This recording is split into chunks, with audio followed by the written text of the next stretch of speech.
Hello friends, आज मैं आपके लिए कुछ अलग एक हिरण की कहानी लेके आया हूँ, जिसमें हिरण अपने जीवन के अंतिम समय से एक नए जीवन की शुरुआत कैसे करती है और यह कैसे मानव इच्छाओं और परिस्थितियों से जुड़ी है।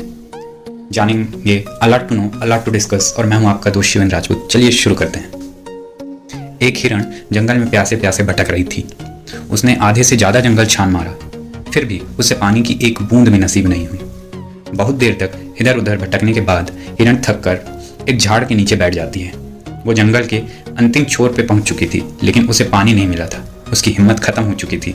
उसने हार मानकर अपना सिर जमीन पर रखा ही था कि उसे पानी की लहरों की कलकलाहट सुनाई देती है।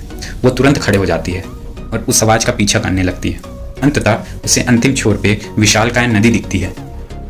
हमें जब जब लगता है कि हमारे सारे रास्ते बंद हो चुके हैं, तभी एक नया रास्ता खुल जाता है और हमें परेशानियों से मुक्त कर देता है। और वैसे भी ढूंढने से तो भगवान भी मिल जाते हैं, फिर तो ये सिर्फ पानी है। वो भाग के नदी के किनारे पे पहुंची। उसने जैसे पानी पीने के लिए मुंह उठाया, उसे किसी के चलने की आवाज़ सुनाई दी। उसने दाईं ओर देखा, एक शिकारी शिकार करने की ताक पे खड़ा था और उसकी ओर आ रहा था। तभी अचानक से एक शेर के दहाड़ने की आवाज़ आई। उसने बाईं ओर नज़र घुमाई, एक खूंखार शेर खड़ा हुआ था। दूसरी ओर गर्मी से उसका गला सूखा जा रहा था और इतनी ज़्यादा गर्मी होने के कारण जंगल के पेड़ आपस में रगड़ खाने से आग लग गया वहाँ। हिरण के सामने प्यास से भी बड़ी समस्या आ गई थी। सामने विशालकाय नदी जहाँ भागा नहीं जा सकता और अगल बगल में शेर और एक सट शिकारी। पीछे देखो तो जंगल में आग लगी हुई थी। भागे तो भागे कहाँ, चारों तरफ मौत ही मौत। वो कहते हैं ना, जब मुसीबत आती है तो चारों तरफ से आती है। हिरण ने डिसाइड किया कि अब तो मेरा मरना तय है, तो मैं पानी पी के ही क्यों ना मरूं।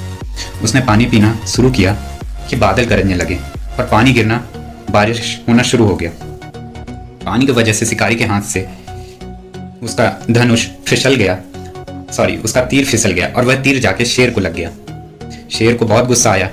उसकी नज़र सीधे जाके शिकारी के ऊपर पड़ी और उसने हिरण को छोड़ के शिकारी पर ही हमला बोल दिया। शिकारी थोड़ा दूर भागा जंगल पे, लेकिन शेर उसे पकड़ ही लिया। शेर ने उसे घसीट कर जंगल की ओर ले गया और बारिश की वजह से जंगल की आग भी बुझ गई। जब पानी पी के हिरण ने सिर उठाया तो देखा उसकी सारी मुसीबत गायब हो चुकी है। फिर वो चैन की सांस लेते हुए दोबारा जंगल की ओर चल पड़ती है। मोरल ऑफ द स्टोरी, किसी को भी अंतिम समय तक धैर्य व संयम नहीं होना चाहिए। वो कहते हैं ना, यदि आप अपने मन को नियंत्रित नहीं करोगे तो मन आपको नियंत्रित करेगा और यही आपके जीवन के अंत का कारण बनेगा।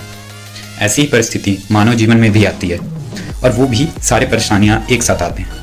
हमें बस अंतिम समय तक धैर्य व संयम रखना चाहिए और सभी परेशानियों का कोई ना कोई हल थोड़े समय के बाद निकल ही जाता है। अंत में बस ये कि संयम क्या है। संयम एक युद्ध है, वो भी अपने ही विरुद्ध है।